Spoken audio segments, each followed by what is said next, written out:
Hello बच्चों, कैसे हो आप सभी का स्वागत है infinity learn NEET by Shri Chaitanya में।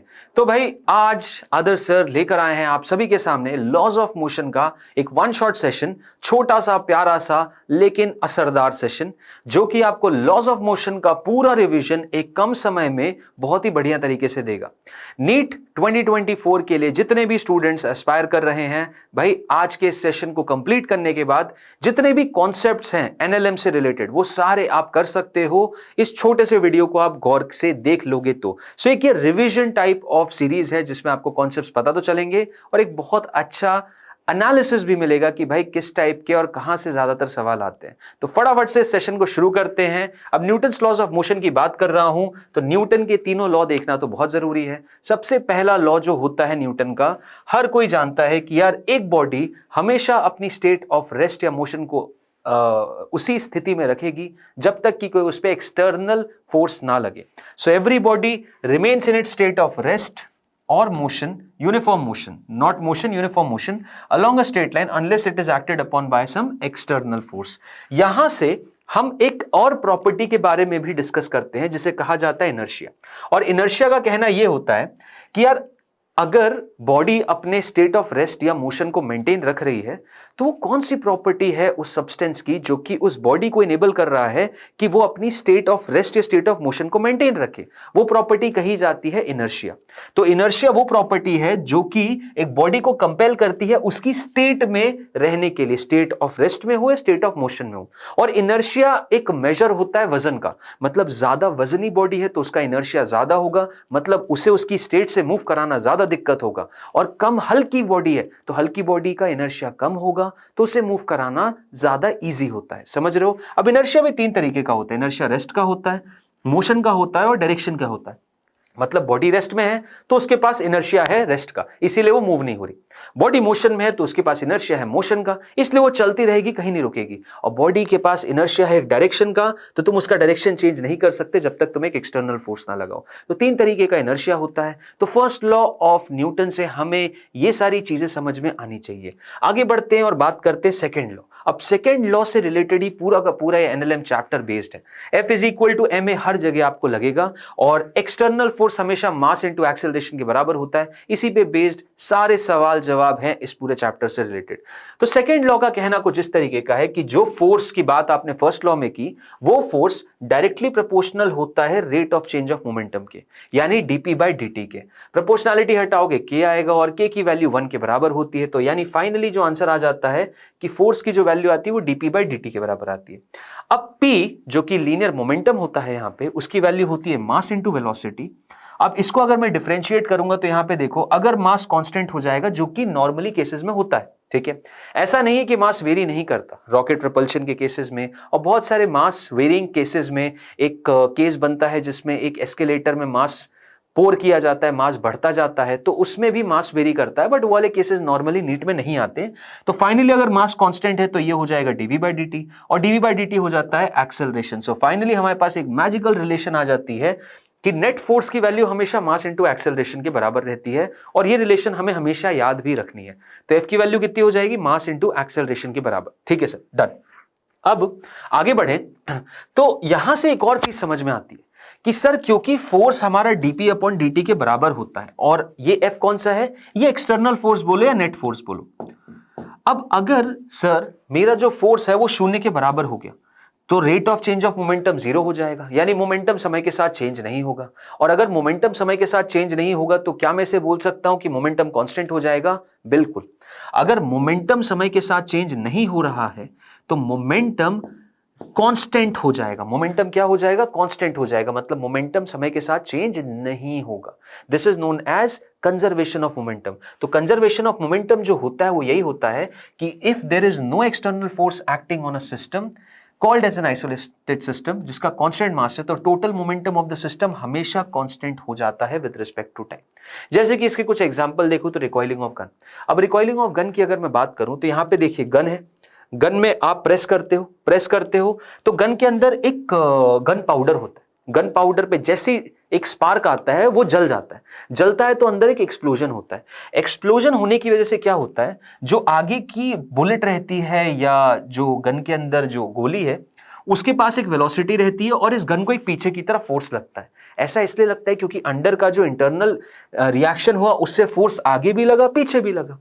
तो अगर मैं इस गन और इस बुलेट के सिस्टम की बात करूं, सिस्टम किसका, गन और बुलेट का, तो सिस्टम पे कोई भी बाहरी फोर्स नहीं था। किसी ने गन को ऐसे हाथ नहीं मारा या ऊपर से फोर्स नहीं दिया, किसी ने नहीं दिया। अगर तुम सोच रहे हो तुमने बस इसको प्रेस किया तो कोई फोर्स नहीं होता, गन के पास बहुत हाई वेलोसिटी होती है।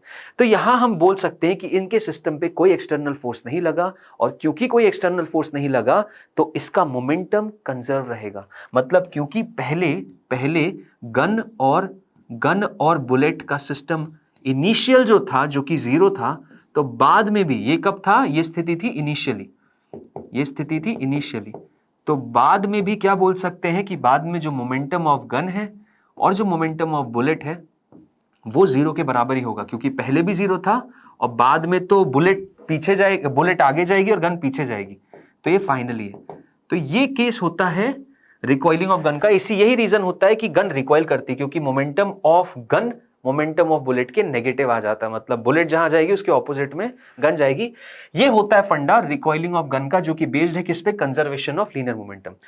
तो आई होप आप सभी को ये चीज समझ में आई होगी। और भी बहुत सारे एग्जांपल्स हैं, जैसे आप बोट पे हो, बोट से आप जंप करके आगे बढ़ते हो तो आपकी बोट पीछे जाती है। वो इसलिए होता है क्योंकि फ्रिक्शन फोर्स आपकी बोट पे आगे पीछे लगता है और आप पे फ्रिक्शन फोर्स आगे लगता है, जिसकी वजह से आप आगे जाते हो। तो आपकी और बोट के सिस्टम की अगर बात की जाए तो कोई एक्सटर्नल फोर्स नहीं रहता, इसीलिए वो बोट पीछे जाती है।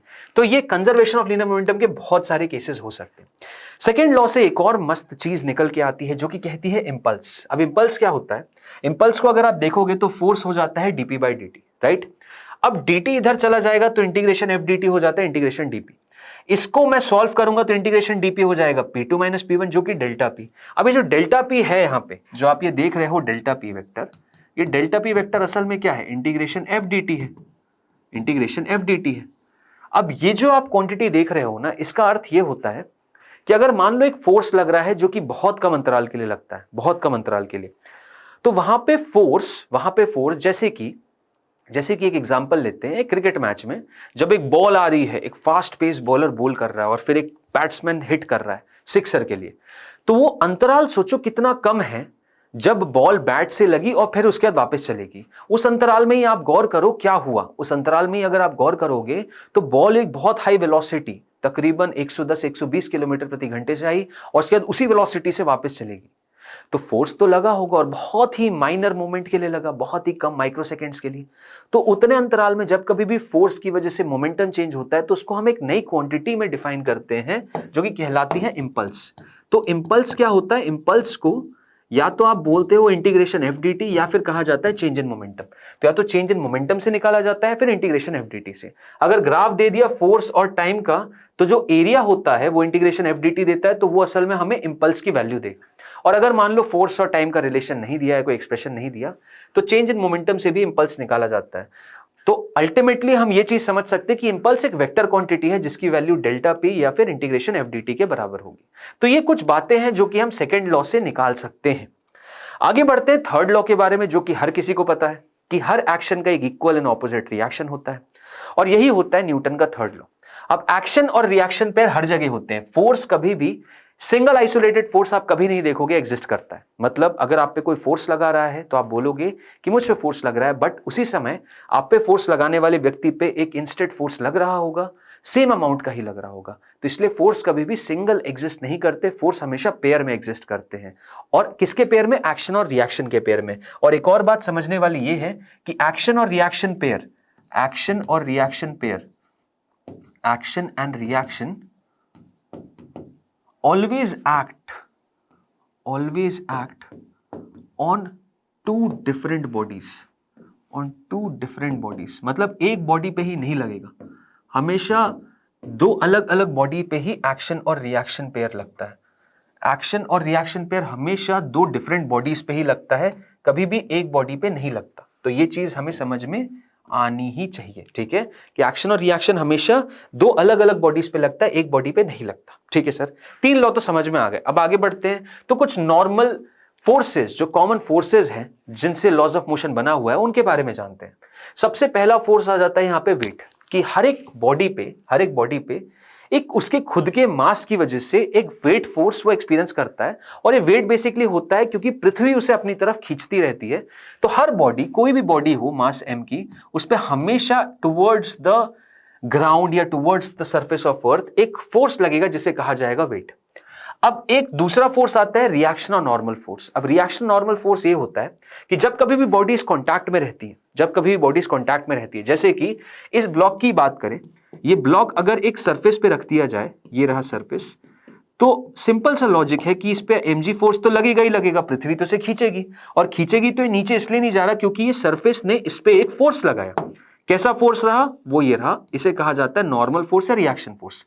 अब ये सरफेस ने ब्लॉक पे लगाया तो ब्लॉक भी सरफेस पे एक नॉर्मल रिएक्शन फोर्स लगाएगा, सेम मैग्नीट्यूड का बट ऑपोजिट इन डायरेक्शन, क्योंकि एक्शन हुआ तो रिएक्शन होगा ही होगा। न्यूटन का तीसरा लॉ वायलेट नहीं होगा। आई होप आपको समझ में आया। तो ये जो कॉन्टैक्ट फोर्स लगा, ये नॉर्मल फोर्स जो आप देख सकते हो, इसको कहा जाता है रिएक्शन फोर्स या फिर नॉर्मल कॉन्टैक्ट फोर्स। ठीक है, आई होप ये अंडरस्टैंडिंग आपको समझ में आ जाएगी। और क्योंकि अब ये ब्लॉक रेस्ट पे है, इसका मतलब ये नॉर्मल फोर्स इस mg को बैलेंस कर रहा है, तभी वो ब्लॉक रेस्ट पे है। तो वहां से हम ये भी बता सकते हैं कि रिएक्शन फोर्स इस केस में mg के बराबर है। अगर इधर बात की जाए तो यहां पे एक ब्लॉक को एक इंक्लाइन प्लेन पे रख दिया जाएगा, इंक्लाइन प्लेन पे mg फोर्स इधर लगेगा, और रिएक्शन फोर्स कैसा लगेगा? रिएक्शन फोर्स ऐसा लगेगा। रिएक्शन फोर्स हमेशा जो सरफेस रहता है उसके परपेंडिकुलर ही लगता है। रिएक्शन फोर्स हमेशा जो कॉन्टैक्ट सरफेस रहेगा उसके परपेंडिकुलर लगेगा। तो ये मेरा रिएक्शन फोर्स हो गया, ये मेरा mg फोर्स हो गया। इस mg के दो कंपोनेंट निकालूंगा, एक कंपोनेंट इधर आएगा, एक कंपोनेंट इधर आएगा। ये वाला कंपोनेंट mg cos थीटा होगा, ये वाला mg sin थीटा होगा, क्योंकि ये थीटा तो ये वाला एंगल थीटा हो जाएगा। तो ये mg cos थीटा आप देख रहे हो, ये रिएक्शन फोर्स को बैलेंस कर देगा, और इस mg sin थीटा की वजह से डब्बा नीचे की तरफ आएगा। समझ रहे हो बात को? इस mg sin थीटा की वजह से मतलब ब्लॉक पे जो नेट फोर्स लगेगा F net will be equal to mg sin theta हो जाएगा, और किस डायरेक्शन में रहेगा? Along along along the inclined plane, along the inclined plane, inclined plane के अलोंग रहेगा। तो F net की वैल्यू mg sin थीटा हो जाएगी। F net की जगह मैं रखूंगा mass into acceleration is equal to mg sin of theta.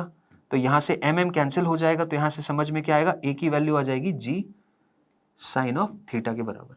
ए की वैल्यू कितनी आ जाएगी? ए की वैल्यू आ जाएगी जी साइन थीटा के बराबर। आई होप ये अंडरस्टैंडिंग आप सभी को मिल गई है, और इसी तरीके से हमें ये चीज सॉल्व भी करनी है। ठीक है सर, डन। आगे बढ़े और बात करते हैं टेंशन की, कि टेंशन क्या है सर, व्हाट इज टेंशन। तो एक डब्बे को एक धागे से बांधा गया और उस धागे पे खींचा गया, तो जो रोप्स में एक टेंशन फोर्स, एक पुलिंग फोर्स जनरेट होता है, उसको टेंशन कहा जाता है। हम जब भी एक धागे को या रस्सी को खींचते हैं तो रस्सी उसी समय हम पे भी एक फोर्स लगाती है टी, और इस डब्बे पे भी इधर फोर्स लगाती है। मतलब एक रस्सी अपने हर एक एंड पॉइंट पे खिंचाव का फोर्स लगाती, खींचने वाला, धक्का देने वाला नहीं, खींचने वाला। जहां पे भी वो किसी और से कांटेक्ट में, वहां पे हमेशा एक खींचने वाला फोर्स लगाएगी। इस पुलिंग फोर्स को टेंशन फोर्स कहा जाता है। तो टेंशन फोर्स बेसिकली किसमें जनरेट होता है? रोप्स में, चेन्स में, स्ट्रिंग्स में, धागों में। ठीक। नेक्स्ट फोर्स कहलाता है स्प्रिंग फोर्स। अब स्प्रिंग फोर्स का कॉन्सेप्ट यह है कि स्प्रिंग में एक नेचुरल लेंथ होती है। नेचुरल लेंथ मतलब ना तो स्प्रिंग एक्सटेंशन में है, ना ही स्प्रिंग कंप्रेशन में है। तो स्प्रिंग जब एक्सटेंशन कंप्रेशन किसी में नहीं है, नेचुरल लेंथ में है, तो उस समय कोई फोर्स नहीं होता। लेकिन अगर जैसे ही तुमने नेचुरल लेंथ से, जैसे ही तुमने इसकी नेचुरल लेंथ से स्प्रिंग को अंदर की तरफ धक्का दिया, जैसे ही तुमने स्प्रिंग को अंदर की तरफ धक्का दिया एक्स वैल्यू से अंदर की तरफ धक्का दिया, तो इसमें एक बाहर के डायरेक्शन में फोर्स लगने लग जाएगा, जिसे कहा जाता है, कौन सा फोर्स? ये कंप्रेशन की वजह से लगता है, और इसकी वैल्यू हो जाती है kx के बराबर। इसी समय अगर तुमने कंप्रेस करने के बजाय मान लो उसे एलोंगेट कर दिया होता, तब फ्रिक्शन जो स्प्रिंग फोर्स होता है वो अंदर की तरफ लगने लगता, kx। तो स्प्रिंग फोर्स होता है k इंटू एक्स के बराबर, जहां पे k की वैल्यू होती है स्प्रिंग कांस्टेंट, x होता है अमाउंट ऑफ एक्सटेंशन या अमाउंट ऑफ कंप्रेशन जो आप कर रहे हो, और जो भी आप, अगर आप एक्सटेंड करोगे तो वो अंदर की तरफ धक्का देगा, कंप्रेस करोगे तो बाहर की तरफ धक्का देगा। इसीलिए यहां पे एक नेगेटिव साइन भी लगाया जाता है। इसलिए यहां पे एक नेगेटिव साइन भी जब आप देखोगे f इक्वल्स टू kx में, तो एक नेगेटिव साइन भी आपको दिखेगा। f की वैल्यू कितनी हो जाती है? माइनस ऑफ kx के बराबर, माइनस ऑफ kx के बराबर। ठीक, तो ये स्प्रिंग फोर्स कहलाता है। नेक्स्ट अगर मैं बात करूं, जो नेक्स्ट बहुत इंपॉर्टेंट चीज हो जाती है वो होती है फ्रेम ऑफ रेफरेंस से रिलेटेड, कि यार जितनी भी चीजें हैं, मोशन की बात की जाए, वेलोसिटी की बात की जाए, ये डिपेंड करती है कि फ्रेम ऑफ रेफरेंस क्या है। आपका फ्रेम ऑफ रेफरेंस, आप कहां से चीजों को ऑब्जर्व कर रहे हो। ठीक है, तो फ्रेम ऑफ रेफरेंस यहां पर न्यूटन्स लॉज ऑफ मोशन में दो वेरिएंट्स में बंटता है, ठीक है। फ्रेम ऑफ रेफरेंस पहली बात तो वो फ्रेम होता है जहां से आप किसी मोशन को या किसी ऑब्जेक्ट को, कोई फोर्स को देख रहे हो, ठीक। एंड ये फ्रेम ऑफ रेफरेंस दो भागों में बांटा जाता है। सबसे पहला भाग होता है इनर्शियल फ्रेम ऑफ रेफरेंस और दूसरा कहलाता है non inertial frame of reference, ठीक है। पहला होता है इनर्शियल फ्रेम ऑफ रेफरेंस, दूसरा होता है non inertial frame of reference. अब इनर्शियल फ्रेम ऑफ रेफरेंस वो फ्रेम होता है जो कि बेसिकली एक्सेलरेट नहीं करता है, ठीक है। मतलब या तो वो रेस्ट में रहता है, या तो ये रेस्ट में रहता है, और या तो ये यूनिफॉर्म मोशन में रहता है। या तो ये रेस्ट में रहता है या फिर ये यूनिफॉर्म मोशन में रहता है। और नॉन इनर्शियल फ्रेम की बात करूं तो ये कौन सा फ्रेम होता है जो कि एक्सेलरेटेड रहता है, जो कि कैसा रहता है, एक्सेलरेटेड रहता है। ये रेस्ट में रहता है या फिर यूनिफॉर्म मोशन में रहता है, और ये एक्सेलरेटेड रहता है। तो नॉन इनर्शियल, इनर्शियल फ्रेम ये रहे।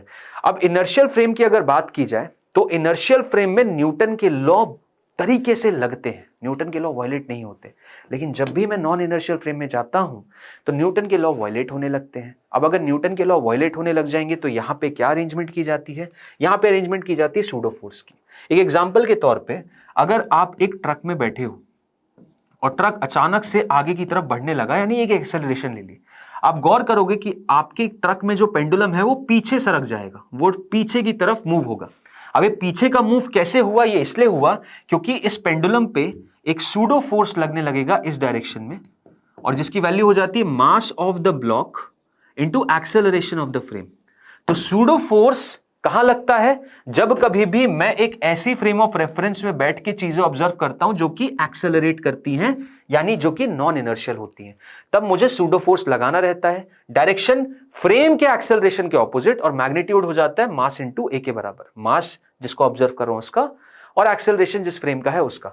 तो ये Fp इक्वल्स टू ma, ये इस पे सूडो फोर्स लगेगा और इसी हिसाब से बैलेंस कर जाता है। बैलेंस देख सकते हो आप, यहां पे mg लगेगा, यहां ma लगेगा, यहां t लगेगा। उस हिसाब से आप ये समझ सकते हो, अगर मान लो ये थीटा है तो ये t का कंपोनेंट और ये t का कंपोनेंट आ जाएगा। ये कंपोनेंट t cos थीटा है, ये t sin थीटा है, तो यहां से एक एनालिसिस t sin थीटा इसको बैलेंस करेगा। बहुत स्टैंडर्ड सा प्रॉब्लम है ये। और t cos थीटा आपका mg को बैलेंस करेगा।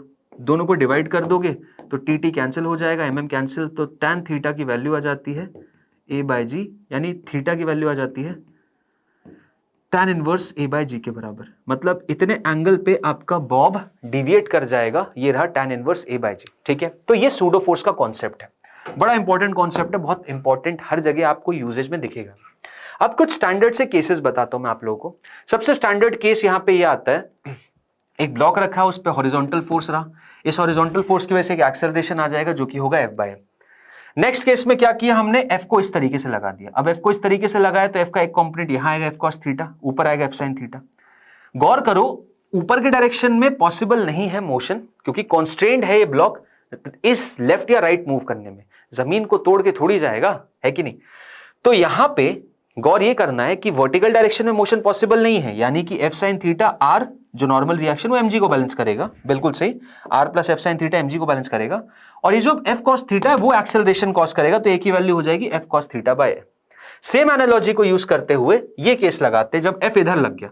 अब F इधर लगा तो F का एक कंपोनेंट इधर आएगा और एक इधर आएगा, तो अब नीचे के डायरेक्शन में लगेगा F sin थीटा, इधर लगेगा F cos थीटा, ये एक्सेलरेशन देगा और ये मिलके रिएक्शन, नॉर्मल रिएक्शन को बैलेंस करेंगे। जैसा कि आप देख सकते हो यहां पे R plus F sin theta ने ये गलत लिखा हुआ है, ये गलत लिखा है, R will be equal to mg plus F sin of theta, ये हो जाएगा। और पिछले केस में R plus F sin theta, बिल्कुल सही। तो यहां पे R की वैल्यू इन दोनों के बराबर होगी और F cos थीटा जो है वो मेरा एक्सेलरेशन कॉस करेगा, जैसा कि स्थिति है।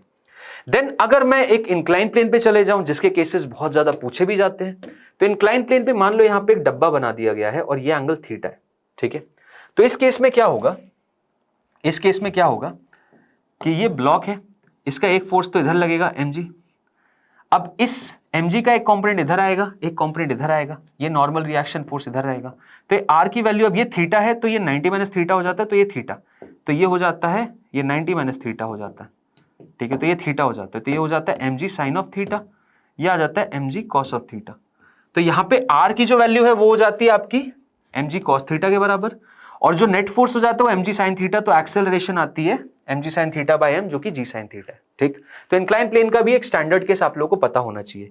इससे थोड़ा और आगे बढ़े तो थोड़े कॉम्प्लेक्स केसेस बनते हैं, जैसे कि 3 बॉक्सेस को मिला दिया एक धागे को अटैच करके और इस पे फोर्स लग रहा है F। अब इनको सॉल्व करने का तरीका ये रहता है सिंपल, कि इन सबको पहले एक सिंगल एंटिटी मान लो, ये जिसका मास हो गया m1 plus m2 plus m3, जिसपे फोर्स लग रहा है F।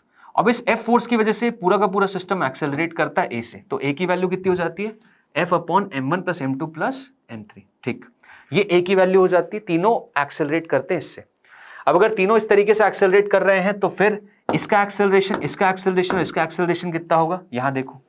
फिर अब इसका फ्री बॉडी डायग्राम बनाते हैं। इसके फ्री बॉडी डायग्राम में यहां देख सकते हो आप, इसको खिंचाव मिल रहा है T1 से, तो T1 इधर लग गया और m1 इधर है, तो T1 इस पे एक्सेलरेशन कितने का लाएगा, वही एक्सेलरेशन जो वहां निकाला, तो उससे T1 की वैल्यू आ जाती है m1 इंटू ए, जो कि आ जाता है आपका ये सिंपल T1 इंटू ए।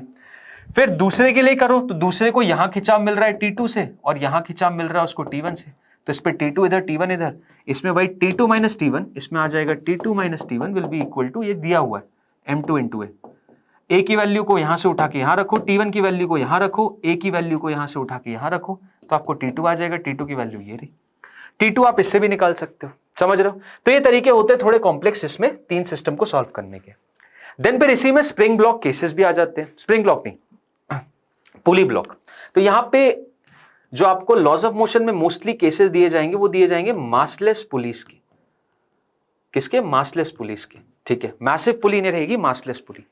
अब मासलेस पुली से केस क्या बनता है, ऐसे मान लो ये एक सिनेरियो है, ये सिनेरियो है। अब देखो इसमें फोर्सेस कौन कौन से, एक इधर फोर्स लगेगा m1g, इधर फोर्स लगेगा एक T1, यही T1, अब ये पुली के इस तरफ भी यही सेम T1 है, पुली को भी ये T1 खींचेगा, इधर भी T1 आ जाएगा और यहां पे भी इस डब्बे पे T1 फोर्स लगेगा। फिर यहां दूसरी स्ट्रिंग लग गई तो यहां T2 लगेगा और यहां पे भी T2 लगेगा, इसको नीचे खींच रहे T2, इसको ऊपर खींच रहे T2। फिर यहां पे एक m3g फोर्स लगेगा और इस पे एक और फोर्स लगेगा जो कि कहलाएगा m2g। ठीक, तो इस डब्बे पे T2 और m2g नीचे लग रहा है और T1 ऊपर लग रहा है। देखो मैं सबके फ्री बॉडी डायग्राम बना रहा हूं। m1 की बात करूंगा मैं तो नीचे m1g, ऊपर लगेगा T1। दूसरा m2 की बात करूंगा तो m2 पे क्या लग रहा है, m2 पे लग जाएगा आपका T1 ऊपर की तरफ, नीचे लग रहा है एक तो m2g और लग रहा है T1, सॉरी T2, यहां पे T2 लगने लगा। और अगर मैं m3 की बात करूंगा तो m3 पे नीचे लग रहा है m3g और ऊपर लग रहा है T2। ठीक, इस तरीके से। अब ये पूरा का पूरा सिस्टम सेम a एक्सेलरेशन से नीचे जा रहा है, ये नीचे जा रहा है और ये ऊपर जा रहा है, तो ये ऊपर जा रहा है a से, ये नीचे जा रहा है a से, ये भी नीचे जा रहा है a से। तो यहां पे इक्वेशन आ जाएगी कि T1 minus m1g will be equal to m1 into A. यहां आ जाएगी कि m2g plus T2 minus T1 will be equal to m2 into A. यहां पे आ जाएगी m3g minus T2 will be equal to m3 into A. समझ रहे हो, इस तरीके से ये 3 इक्वेशंस आप लिख सकते हो। ठीक है, जो कि यहां पे आप लोगों को दिया हुआ है, इसको आप गौर से देखो, स्क्रीनशॉट लो, स्क्रीन पॉज करो और देखो सेम चीज जो वहां पे बताइए वही लिखवाइए और कुछ नहीं। यहां पे T3 की वैल्यू T1 प्लस T1 के बराबर होगी। ठीक है, तो यहां से आपको T1, T2, T3 सबकी वैल्यू पता चल जाएंगी और एक्सेलरेशन भी पता चल जाएगा किसकी वैल्यू कितनी आ रही है। ठीक, यहां से m1a आएगा, यहां से ये आएगा, यहां से ये आएगा, इन सबको अगर जोड़ दोगे, इन सबको जोड़ दोगे तो आप देखोगे T2 से T2 कैंसिल हो जाएगा, T1 से T1 कैंसिल हो जाएगा और बस a की वैल्यू डायरेक्टली आ जाती है यहां पे, ये a की वैल्यू आ जाएगी। उस a की वैल्यू को यहां डालोगे तो T1 आ जाएगा, उस a की वैल्यू को यहां डालोगे तो T2 आ जाएगा। समझ में आया, क्लियर है। तो इस तरीके से आप सॉल्व करते हो। इसी अप्रोच से आप इस केस को भी सॉल्व करके देखना। स्क्रीन फ्रीज करो, पूरा प्रोसेस दिया स्टेप बाय स्टेप, हर जगह स्टेप बाय स्टेप पूरा का पूरा प्रोसेस दिया है। स्क्रीन को फ्रीज करो, सॉल्व करके देखो क्या ये आंसर आ रहे हैं आपके कि नहीं। a T1 T2, यहां पे टेंशन लगेगी T2, ठीक है, जो दिया हुआ है। यहां पे टेंशन लगेगी T1 जो दिया हुआ है। यहां पे टेंशन वही T2 ही लगेगी, यहां पे टेंशन वही T1 ही लगेगी, सेम जो दिया हुआ है वही लगेगा, कुछ अलग नहीं लग रहा। और उसके बाद इसका एक्सेलरेशन अगर a होगा तो इसका एक्सेलरेशन भी a होगा, इसका एक्सेलरेशन a नीचे की तरफ होगा। सबके फ्री बॉडी डायग्राम बनाने, इक्वेशन लिखनी है, सबको जोड़ दोगे, इसको इसको इसको जोड़ोगे तो देखो T1 से कहां ये वाला T1 कैंसिल, इस T2 से ये वाला T2 कैंसिल और सारी वैल्यूज आ जाएंगे आंसर। ठीक है, आप सॉल्व करोगे, फाइनल आंसर आ जाएगा T2 minus mg equals to m2 है और m सबको जोड़ोगे, फाइनल आंसर आपका एक्सेलरेशन आ जाएगा। ठीक है, तो इस तरीके के ये प्रोसेस होते हैं, इन तरीकों से आप सॉल्व करते हो पुली मास के प्रॉब्लम, जो कि आते हैं यार, बहुत स्टैंडर्ड केसेस है तो आ ही जाते हैं। नेक्स्ट अब बात करते हैं फ्रिक्शन के बारे में। ठीक, कि फ्रिक्शन बेसिकली क्या है। तो फ्रिक्शन फोर्स हमेशा रिलेटिव मोशन को अपोज करता है।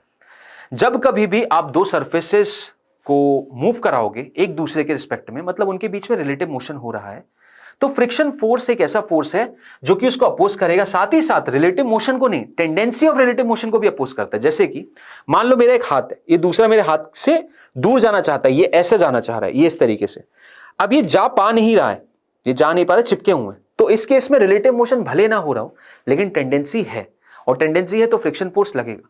तो friction opposes relative motion between two surfaces in contact, opposes relative motion, और यहां पे एक और चीज आनी चाहिए, और the tendency of relative motion, और the tendency of relative motion between two surfaces in contact. ठीक है, ये एक इलेक्ट्रोमैग्नेटिक फोर्स होता है। ठीक है, इलेक्ट्रोमैग्नेटिक प्रॉपर्टी की वजह से होता है, और friction force present between two surfaces independent of the area of contact. हाँ बिल्कुल सही, बहुत से बच्चों को लगता है बहुत ज्यादा एरिया हो जाएगा तो फ्रिक्शन फोर्स बढ़ जाएगा, ऐसा नहीं है।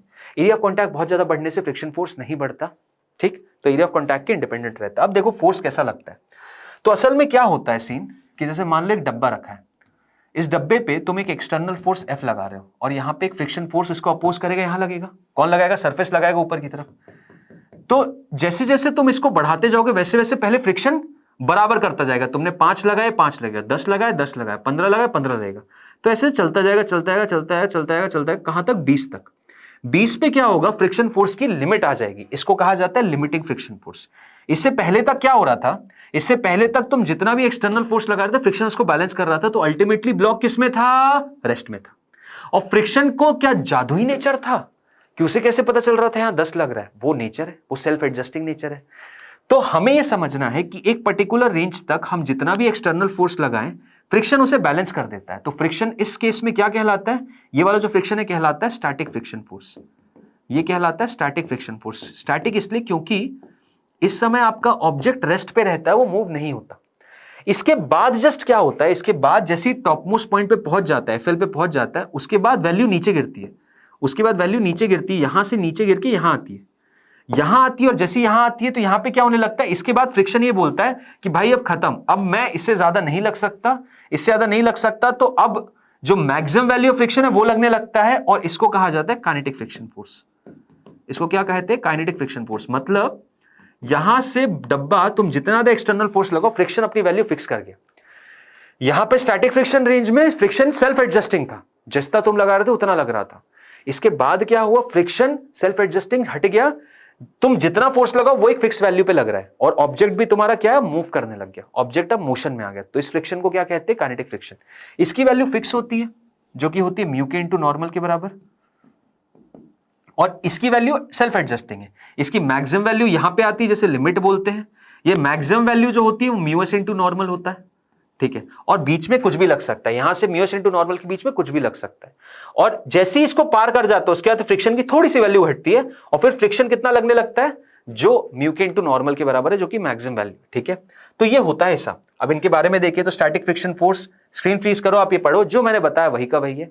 इसकी मैक्सिमम पॉसिबल वैल्यू कितनी होती है, उसे लिमिट कहा जाता है, लिमिटिंग फ्रिक्शन फोर्स, और एफएल की वैल्यू हो जाती है म्यू एस इंटू नॉर्मल के बराबर। ठीक, इसके बाद अगर हम आए तो वही लिमिट के बारे में बताया कि लिमिटिंग फ्रिक्शन फोर्स क्या होता है।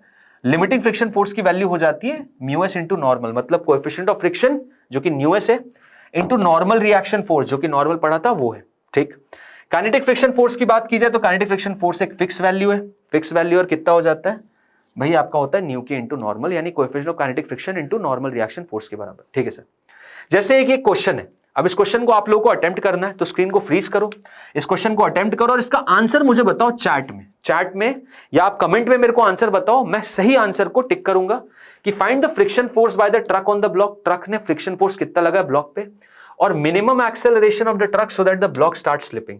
ये एक्सेलरेशन मिनिमम कितनी होनी चाहिए ताकि ये स्लिप करने लगे। एक हिंट देता हूं, यहां पे यूसेज होगा सूडो फोर्स का। तुम यहां पे जाके खड़े हो जाना, और यहां जाके खड़े होगे तो तुम ये बोल सकते हो कि 10 किलो का जो ब्लॉक है, ये आप शायद देख ना पा रहे हो, ये 10 किलो है, ये कितना है, ये 10 किलो है। ठीक है, तो 10 किलो का जो ब्लॉक है, इस पे जो फ्रिक्शन फोर्स लग रहा है, फ्रिक्शन फोर्स तो जितना लगेगा, इस पे एक सूडो फोर्स आप लगा लेना, सूडो फोर्स की वैल्यू लगा देना, F will be equal to जो इसका 10 है इंटू एक्सेलरेशन वो रहा। तो इतना फोर्स लगाओगे उससे आपको पता चल जाएगा यहाँ पे फ्रिक्शन फोर्स इधर लगने की जरूरत है और ये फ्रिक्शन फोर्स कितना होगा। ठीक है, तो इस केस को सॉल्व करके देखना और मुझे बताओ, चार्ट में इसका आंसर मैं बताऊंगा। ठीक, नेक्स्ट सवाल ये है जिसमें एक 4 किलो का ब्लॉक है, ये 6 kg और ये वाला सरफेस 0.5 म्यू पे। ये पूछ रहा है find the acceleration of 4 kg block. तो पहले आपको चेक करना है यहाँ पे वो होगा कि नहीं। इसका भी आंसर आप लोग मेरे को कमेंट में बताएंगे और मैं बताऊंगा सही आंसर क्या है। सिंपल सवाल है, कुछ नहीं। यहां पे भी हिंट देता हूं, इसमें 4G फोर्स लगाना है आपको। यहां टेंशन T रहेगा, यहां टेंशन T रहेगा और T की वैल्यू पता करो। देखो इसकी लिमिट कितनी आ रही है, यहां पे लिमिट पता करना पड़ेगा आपको। FL हो जाएगा न्यू इंटू नॉर्मल। न्यू दिया हुआ है, नॉर्मल की वैल्यू कितनी होगी, ये 6G है, इधर नॉर्मल की वैल्यू हो जाएगी 6G के बराबर। तो नॉर्मल इधर रखो, न्यू इधर रखो और बताओ लिमिट की वैल्यू कितनी आ रही है और ये बताओ एक्सेलरेशन कितना होगा। क्योंकि एक्सेलरेशन की बात कर रहा है मतलब ये डब्बा तो आगे चलेगा ही, तो यहां पे ये एक्सेलरेट करेगा, ये एक्सेलरेट करेगा। तो यहां पीछे की तरफ जो फ्रिक्शन फोर्स लगेगा वो कितना लगेगा, काइनेटिक ही लगेगा, यानी न्यू के इंटू नॉर्मल ही लगेगा। समझ रहे हो, यहां पे जो फ्रिक्शन फोर्स लगेगा कितना लगेगा, यहां पे जो फ्रिक्शन फोर्स है वो कितना लगेगा, यहां पे फ्रिक्शन फोर्स जो लगेगा वो आपका न्यू के बराबर ही लगेगा। ये जो है ये न्यू इंटू नॉर्मल लगेगा। नॉर्मल बता दिया आपने 6G होगा, न्यू की वैल्यू है, F के इधर लगाओ, T इधर लगाओ, इसकी फ्री बॉडी डायग्राम बनाओ, इसकी बनाओ, आंसर आएगा। और आंसर आप बताओगे मेरे को कमेंट में कितना आ रहा है। ठीक है, देन उसके बाद नेक्स्ट टॉपिक पे चले तो वो होता है angle of friction. Angle of friction क्या होता है, अब यहां पे गौर करो।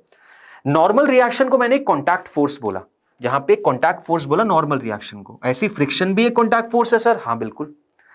तो फ्रिक्शन और नॉर्मल का जो नेट रिजल्टेंट होता है उसे कहा जाता है नेट कॉन्टैक्ट फोर्स। जो नेट कॉन्टैक्ट फोर्स होता है, नेट कॉन्टैक्ट फोर्स जो होता है वो क्या होता है, दैट इज, जो नेट कॉन्टैक्ट फोर्स होता है that is the resultant of normal and friction force. That is the resultant of normal and friction force. Normal और फ्रिक्शन फोर्स का रिजल्टेंट होता है नेट कॉन्टैक्ट फोर्स। ठीक है, अब जो angle net contact force normal के साथ बनाता है ना उसको कहा जाता है एंगल ऑफ फ्रिक्शन। जो एंगल कॉन्टैक्ट फोर्स नॉर्मल के साथ बनाता है ना उसको कहा जाता है एंगल ऑफ फ्रिक्शन। समझ रहे हो बात को, तो ये चीज आप लोग को याद रखनी है। तो tan थीटा यहां पे क्या हो जाता है, अगर मान लो फ्रिक्शन मैक्सिमम लग रहा है, कायदे में तो ये F/N होना चाहिए, लेकिन मान लेते हैं F मैक्स लग रहा है, तो न्यू एस इंटू नॉर्मल आ जाएगा, नॉर्मल और कटेगा तो tan थीटा की वैल्यू न्यू एस आ जाएगी। ये थीटा मैक्सिमम होगा, ये मैक्सिमम होता है।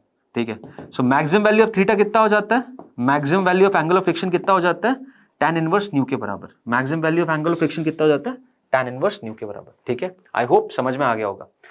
ये क्वेश्चन है जिसको आप देख सकते हो, for the given case determine the value of F so that the block just starts to move up. अब ये क्वेश्चंस मैं आप लोगों को क्यों दे रहा हूं, क्योंकि बहुत स्टैंडर्ड सवाल है और आई एक्सपेक्ट कि ये सवाल आप सॉल्व करोगे, ये सवाल आप सॉल्व करोगे। जैसे कि इस केस की अगर बात की जाए, यहां पे फोर्स इस तरीके से लगा रहे हैं। अब देखो यहां पे क्या होगा, यहां अप्रोच भी दे दी है, F इधर लग रहा है तो F का एक कॉम्पोनेंट इधर आएगा, एक कॉम्पोनेंट इधर आएगा, ये रहा F cos theta F sin theta. यहां पे एक mg तो लग ही रहा है। अब हमें पता क्या करना है, हमें वैल्यू ऑफ पता करना है ताकि वो ऊपर जाए, ताकि वो नीचे जाए और have no friction force on ball on block. ठीक है, तो अब पहले केस में हमें पता करना है वो ऊपर जाए, ऊपर जाए यानी कि F sin थीटा ऊपर जा रहा है तो F sin थीटा ऊपर जाएगा, mg नीचे लग रहा है भाई, तो ऊपर जाना चाह रहे हो तो फ्रिक्शन फोर्स नीचे रहेगा। मतलब F sin थीटा को F और mg से ज्यादा करना है। जब मूव अप करना है तो F sin थीटा को that should be greater than small f plus mg। जब उसे नीचे भेजना है, जब नीचे भेजना है तो नीचे भेजने का फोर्स कौन सा है, ये रहा, तब फ्रिक्शन फोर्स कहां लगने लगेगा, ऊपर लगने लगेगा। फ्रिक्शन फोर्स कहां लगने लगेगा, जब वो नीचे जाएगा, जब वो डाउन जाएगा तो फ्रिक्शन ऊपर लगेगा। ठीक है, और जब अप जाएगा तो फ्रिक्शन नीचे लगेगा। तो इस केस में क्या होगा, F प्लस स्मॉल f, ये capital F sin theta plus small f से ज्यादा mg sin थीटा होना चाहिए, तभी वो नीचे जाएगा। तो इस केस में mg should be greater than capital F sin theta plus f, और कौन सा f भाई, F मैक्स मतलब लिमिट की बात कर रहा हूं, तभी वो नीचे जाता है। ठीक है, और have no friction force on the wall, ये तब होगा जब mg तुम्हारा F sin थीटा के बराबर होगा। ठीक है, तो ये केस बेसिकली वही है, आपको ब्रेकडाउन ऑफ फोर्सेस करना है और उसके बाद इसका एनालिसिस करना है। ठीक, then if the block just starts to move up friction force will act. ये देखो पूरा का पूरा सोल्यूशन दिया हुआ है, यहाँ पे पूरा का पूरा सोल्यूशन है, इसको आप देखना, इसमें भी है विल एक्ट अपवर्ड। तो यहां पे देखो क्या लगेगा, जब फ्रिक्शन फोर्स ऊपर जा रहा है और ब्लॉक को नीचे जाना है तो इसकी वैल्यू उसके बराबर होनी चाहिए। तो पूरा एक्सप्लेनेशन है, इसको स्क्रीन को फ्रीज करो, पहले आपको अटेम्प्ट करना है और उसके बाद फिर ये देखना है आप आंसर ये पा रहे हैं कि नहीं। ठीक। और नो फ्रिक्शन फोर्स एक्ट करने के लिए क्या करना पड़ेगा, एफ साइन थीटा mg के बराबर होना चाहिए, जो कि मैंने बता दिया है, तो ये अंडरस्टैंडिंग होनी चाहिए। नेक्स्ट कॉन्सेप्ट की तरफ बढ़ते हैं, जो कि है एंगल ऑफ रिपोज। अब एंगल ऑफ रिपोज यह कॉन्सेप्ट होता है, ये होता है जब आप एक ऐसे एंगल पे ऑब्जेक्ट को ले आओ ताकि वो अपने वजन की वजह से अपने आप गिरने लग जाए। अब आप सोचोगे सर वो तो किसी भी एंगल पे गिरना चाहिए, नहीं, फ्रिक्शन के बिना तो किसी भी एंगल पे गिरना चाहिए, लेकिन फ्रिक्शन जैसे ही आ जाएगा तब आपका केस ये बन जाता है कि आपका ये mg है और ये हो जाएगा mg साइन ऑफ थीटा, ये हो जाएगा mg कॉस ऑफ थीटा, और इस mg साइन थीटा की वजह से नीचे आना चाहिए था, लेकिन फ्रिक्शन पीछे लगने लगता है। तो अब इस mg साइन थीटा को इस फ्रिक्शन की मैक्सिमम वैल्यू जो कि होती है न्यू इनटू नॉर्मल, उससे ज्यादा या उसके बराबर कर दोगे तो वो एंगल मिनिमम एंगल पता चल जाता है, जो कि आपका एंगल ऑफ रिपोज होता है, और इसकी वैल्यू हो जाती है कितनी, tan इनवर्स थी। ये थीटा नॉट कहलाता है एंगल ऑफ रिपोज। अगर if theta is less than theta naught तो स्लाइडिंग होगी क्या, नो स्लाइडिंग, नो स्लाइडिंग, ठीक है, ब्लॉक नीचे नहीं आएगा। अगर theta is greater than theta naught तो क्या होगा, तो स्लाइडिंग होगी। अगर theta is greater than theta naught तो यार स्लाइडिंग होगी। इस केस में स्लाइडिंग नहीं होगी, इस केस में स्लाइडिंग नहीं होती है, इस केस में स्लाइडिंग होती है, ठीक। तो आई होप ये अंडरस्टैंडिंग आप लोगों को मिल गई होगी। ये होता है एंगल ऑफ रिपोज, ये कहलाता है एंगल ऑफ रिपोज, ठीक है। अब ये AIPMT 2009 का एक सवाल है जिसका आंसर भी आई विल एक्सपेक्ट कि आप कमेंट में मेरे को देंगे, ठीक। देन फटाफट से हम टॉपिक समझते हैं सर्कुलर मोशन का, कि सर्कुलर मोशन क्या होता है। सर्कुलर मोशन में देखो सबसे इंपॉर्टेंट है आपका एक तो यूनिफॉर्म सर्कुलर मोशन समझना। यूनिफॉर्म सर्कुलर मोशन में क्या होता है, इसकी एंगुलर वेलोसिटी कांस्टेंट रहती है। क्या कांस्टेंट रहती है, एंगुलर वेलोसिटी कांस्टेंट रहती है। और नॉन यूनिफॉर्म सर्कुलर मोशन में क्या रहता है, नॉन यूनिफॉर्म सर्कुलर मोशन में एंगुलर वेलोसिटी कांस्टेंट नहीं रहती। This is not constant, this is not constant, मतलब यहां पे अल्फा की वैल्यू 0 के बराबर नहीं रहेगी और यहां पे अल्फा की वैल्यू 0 रहेगी, यानी एंगुलर एक्सेलरेशन यहां 0 रहेगा, लेकिन यहां 0 नहीं रहेगा, यहां एंगुलर एक्सेलरेशन रहेगा, ठीक है। अब जो मेन चीज समझने वाली है ना वो ये है कि यार देखो सर्कुलर मोशन जब कभी भी होता है, जब कभी सर्कुलर मोशन होता है तो हमेशा एक बॉडी पे सेंटर की तरफ तो एक एक्सेलरेशन एक्ट करता ही है। जब कभी भी सर्कुलर मोशन होता है बॉडी की तरफ तो एक सेंटर की तरफ एक फोर्स लगेगा जो कि एक एक्सेलरेशन प्रोवाइड करेगा। वो एक्सेलरेशन कहलाती है सेंट्रीपिटल एक्सेलरेशन, और उस फोर्स को कहा जाता है सेंट्रीपिटल फोर्स, जिसकी वैल्यू होती है mv²/r या फिर m⍵²r, ठीक। अगर यूनिफॉर्म सर्कुलर मोशन की बात करूं तो उसमें बस AC एग्जिस्ट करता है, लेकिन नॉन यूनिफॉर्म की बात करूंगा तो उसमें AC तो करता ही है, साथ ही साथ AT भी करता है, तो दोनों एक्सेलरेशन एग्जिस्ट करने लगती है। मोस्टली तो आपको यह चीज समझ में आनी चाहिए कि यार जब कभी भी सर्कुलर मोशन होगा आपको एक फोर्स सेंटर की तरफ चाहिए ही चाहिए, जिसका काम क्या है, जिसका काम है नेसेसरी सेंट्रीपिटल फोर्स प्रोवाइड करना। और नेसेसरी सेंट्रीपिटल फोर्स क्या करता है, वो सर्कुलर मोशन में हर समय डायरेक्शन चेंज करता है, हर समय डायरेक्शन चेंज करने का काम रहता है नेसेसरी सेंट्रीपिटल फोर्स का, ठीक, ओके। फिर इसी में एक कॉन्सेप्ट आ जाता है कि सर कार जब एक लेवल्ड प्लेन पे मूव करती है तो उसकी मैक्सिमम वेलोसिटी क्या होती है ताकि वो इजीली मूव कर सके। तो आओ इसी को सर्कुलर मोशन से देखो समझते हैं। एक कार है, मान लो वो सर्कुलर टर्न मूव करना चाह रही है कुछ इस तरीके का, ऐसे, तो इसकी एक वेलोसिटी v है। अब होगा क्या, यहाँ पे कौन सा फोर्स है जो सेंटर की तरफ लगेगा, सर्कुलर टर्न है, तो सर फ्रिक्शन ही लग सकता है। अब फ्रिक्शन की एक मैक्सिमम वैल्यू है, हाँ सर कितनी, न्यू इंटू नॉर्मल। तो भाई न्यू इंटू नॉर्मल मैक्सिमम है, और जो f है वही आपका क्या प्रोवाइड कर रहा है, जो आपका f है वही प्रोवाइड कर रहा है क्या, mv²/r, नेसेसरी सेंट्रीपिटल फोर्स। तो हम सोचते हैं वेलोसिटी बढ़ाते जाएंगे, f भी बढ़ता जाएगा, लेकिन इसकी एक लिमिट है। तो ये वेलोसिटी पता कर लेते हैं, ऐसी वेलोसिटी पे जहां पे लिमिट काम करे, तो यानी न्यू इंटू नॉर्मल, नॉर्मल हो जाएगा mg will be equal to m vmax² m cancel होगा, vmax की वैल्यू आ जाती है, vmax की वैल्यू आती है √μgr। ये आती है मैक्सिमम वेलोसिटी। ये क्या आती है, ये आती है मेरी मैक्सिमम वेलोसिटी, समझ रहे हो। vmax की वैल्यू कितनी आती है, μgr, न्यूएस यहाँ पे coefficient of static friction r और g। अब इसी चीज को अवॉइड करने के लिए, क्योंकि ये वैल्यू कम है, ये वैल्यू कम है, तो इसको अवॉइड करने के लिए क्या किया जाता है, हाईवेज पे जब आप देखोगे रोड को बैंक कर दिया जाता है। और इस बैंकिंग के लिए आपको फाइनल फॉर्मूला बस याद रखना है कि जब कभी भी रोड्स बैंक होती हैं तो वहां पे जो मैक्सिमम वेलोसिटी होती है वो देखो अब कितनी हो जाती है, वो हो जाती है √rg new plus tan theta upon 1 minus new tan theta. पहले से बढ़ गई है, पहले से बढ़ गई, जिसमें आपकी रोड को थीटा एंगल से बैंक कर दिया गया। तो अब इस रोड को ऐसे चलाया जाएगा, ऐसे, ये रोड ऐसी है जो कि थीटा एंगल पे बैंक्ड है, ठीक है। तो अब जो मैक्सिमम वेलोसिटी वो कितनी हो जाती है, √rg, r हो जाता है रेडियस जिस पे मूव कर रहा है, g acceleration due to gravity, mu हो जाता है आपका कोएफिशिएंट ऑफ फ्रिक्शन और थीटा आपका एंगल ऑफ बैंकिंग। थीटा आपका क्या है? ये आपका एंगल ऑफ बैंकिंग है। This is angle of banking. ठीक है, तो आई होप समझ में आ गया हो आपको। इसी तरीके से आप Vmax की वैल्यू निकालते हो। ठीक है, तो बस यार इसी के साथ आज के सेशन को हम क्लोज करेंगे। I hope laws of motion से रिलेटेड एक बहुत अच्छा क्विक सेशन आप लोगों को मिल चुका है, जिसमें हमने सारे पॉइंटर्स को स्टडी किया है, सारे पॉइंटर्स को रिवाइज किया है। इन सारे पॉइंटर्स को हैंडी रखना, माइंड मैप आपका क्रिएटेड रहना चाहिए, क्योंकि इन्हीं से बेस्ड हम न्यूमेरिकल्स करेंगे और इससे रिलेटेड हम क्विज भी ऑलरेडी सॉल्व करेंगे। ठीक है, सो इसी के साथ आज के सेशन को क्लोज करेंगे। Thank you and bye bye to all of you.